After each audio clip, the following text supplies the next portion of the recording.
Good morning fifth class. आज का हमारा टॉपिक है क्रिया।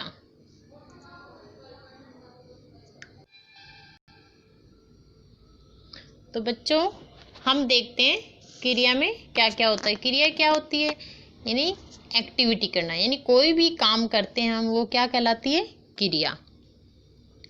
तो बच्चों हम देखते हैं क्रिया में, जैसे ये चित्र है, चित्र में सभी अपना अपना काम कर रहे हैं। जैसे पक्षी हैं, उड़ रहे हैं, मोर नाच रहा है, किसान हल चला रहा है, यानी सब अपनी अपनी क्रियाएं कर रहे हैं। तो अब हम देखते हैं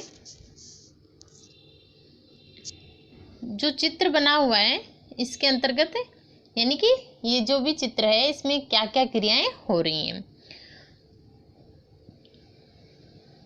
पूर्व दिशा में सूरज निकल आया। तो ये जो हमारा वाक्य है ये चित्र के अकॉर्डिंग है, यानी चित्र से संबंधित बनाया गया है कि पूर्व दिशा में सूरज निकल आया। तो निकल आया नहीं, निकलना क्या है? निकलना एक क्रिया है। निकलना क्या है? क्रिया। तो यहाँ पर सूरज क्या काम कर रहा है? निकल रहा है, यानी वो निकलने का काम कर रहा है। तो वो क्या हुई? सूरज की एक्टिविटी हुई।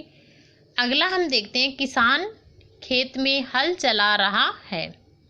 तो बच्चों चलाना क्या हुआ? चलाना क्रिया, यानी किसान क्या काम कर रहा है? किसान हल चला रहा है। तो चलाना क्या हुआ? उसकी क्रिया। अगला है उदाहरण हमारा, पौधों पर फूल खिल गए हैं। क्या है? पौधों पर फूल खिल गए हैं।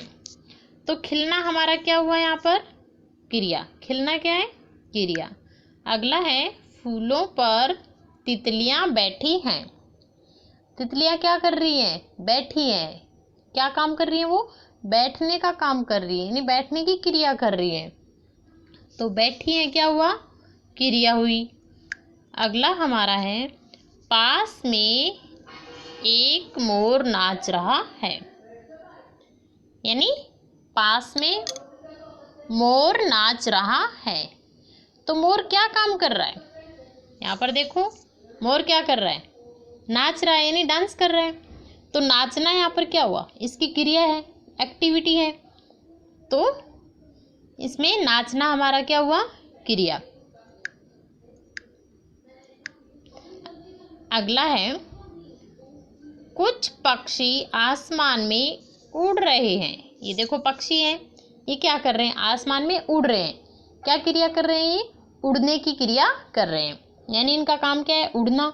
तो ये उड़ने की एक्टिविटी कर रहे हैं। तो बच्चों हमें इस चित्र से पता चल रहा है कि सब अपनी अपनी क्रियाएं करते हैं। और एक बात ध्यान रखना, क्रिया के बिना वाक्य पूरा नहीं होता। तो यहाँ पर क्या कर रहे हैं? सूरज निकल रहा है, किसान हल जोत रहे हैं, फूल खिल रहे हैं, मोर नाच रहा है। ये क्या कर रहे हैं? सब अपनी अपनी प्रतिक्रियाएं कर रहे हैं।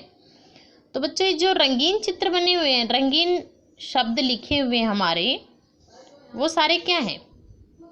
क्या है? क्रियाएं। क्या है? क्रिया। यानी इनसे हमें जो रेड कलर में लिखा हुआ है, इनसे क्या चल रहा है कि काम करने या होने का पता चल रहा है। तो ये रंगीन शब्द हैं, ये क्या कहलाते हैं? ये क्या है? क्रियाएं हैं। ये हमारी एक्टिविटी है, यानी क्रिया है। इसके बाद हम देखते हैं अगला हमारा, अब इसके बाद हम देखेंगे क्रिया की डेफिनेशन, यानी क्रिया की परिभाषा क्या होती है। जिन शब्दों से किसी काम का करना या होना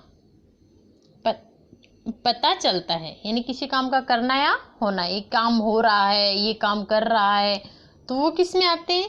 क्रिया में। उसे क्या कहते हैं? क्रिया कहते हैं। क्रिया के बिना कोई वाक्य नहीं बनता, जो कि मैंने आपको बताया था।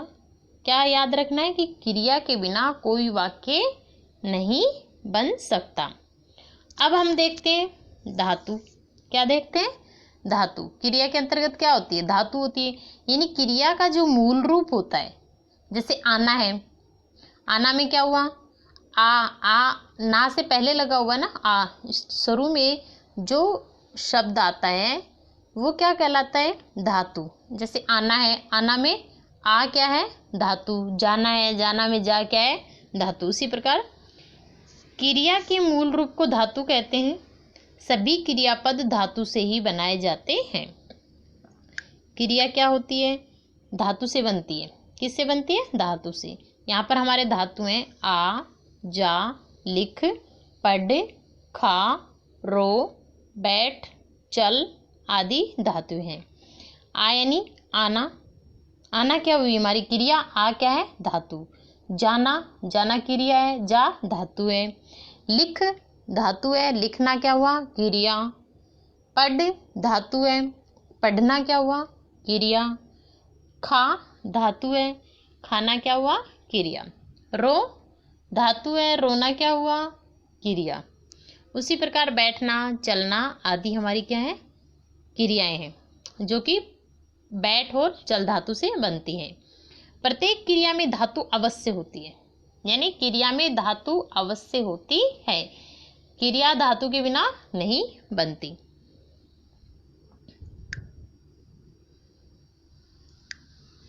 आगे हम देखते हैं क्रिया में परिवर्तन, यानी क्रिया भी क्या होती है?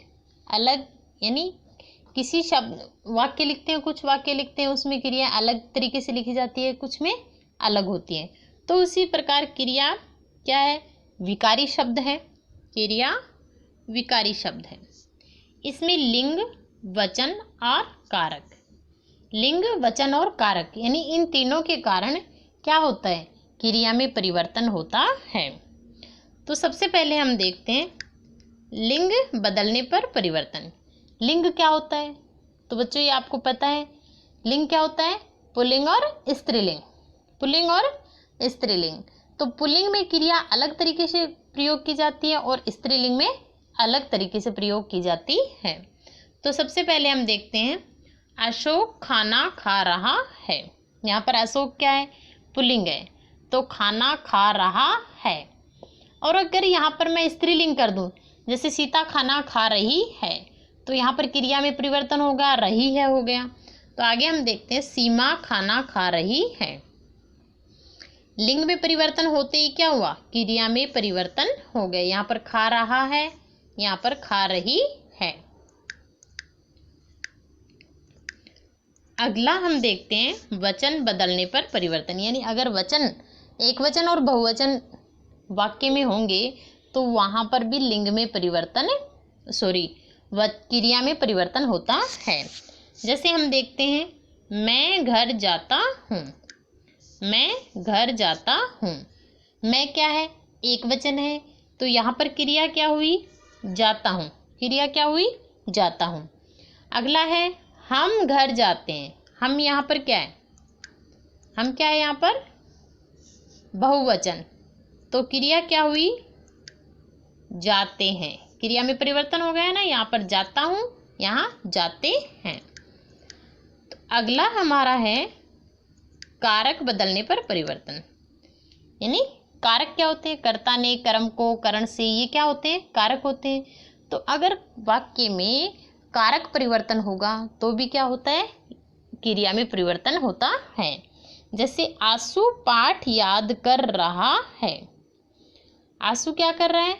पाठ याद कर रहा है। यानी क्या हुआ? अभी वो काम एक्टिविटी कर रहा है, तो यहाँ पर क्या आ जाएगा? याद कर रहा है। और अगले में क्या है? आंसू ने पाठ याद किया, यानी उसने अपना काम कर लिया, तो क्या हुआ? आंसू ने अपना पाठ याद किया। यहाँ पर क्या है? कारक संबंधित परिवर्तन है। तो बच्चों क्रिया में परिवर्तन 3 प्रकार से होता है। कौन कौन सा? लिंग, वचन और कारक, यानी 3 कारणों से क्या होता है? क्रिया में परिवर्तन आता है। आगे हम देखते हैं क्रिया के भेद, यानी क्रिया के कितने भेद होते हैं।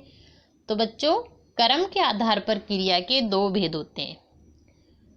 नंबर 1 सकर्मक क्रिया, नंबर 2 अकर्मक क्रिया। ये क्या है? कर्म के आधार पर क्रिया के भेद हैं। सकर्मक क्रिया और अकर्मक क्रिया के बारे में हम कल पढ़ेंगे। आज बच्चों इतना ही पढ़ेंगे। आपको जो भी मैंने पढ़ाया है उसे आप रीड करोगे, यानी आपको रीड करना है। अपनी नोटबुक में कुछ नहीं लिखना है, ये सिर्फ आपको क्या करना है, रीड करना है। और ये जो क्रिया की परिभाषाएं, क्रिया के भेद हैं, इन्हें आपको याद भी करना है। धन्यवाद।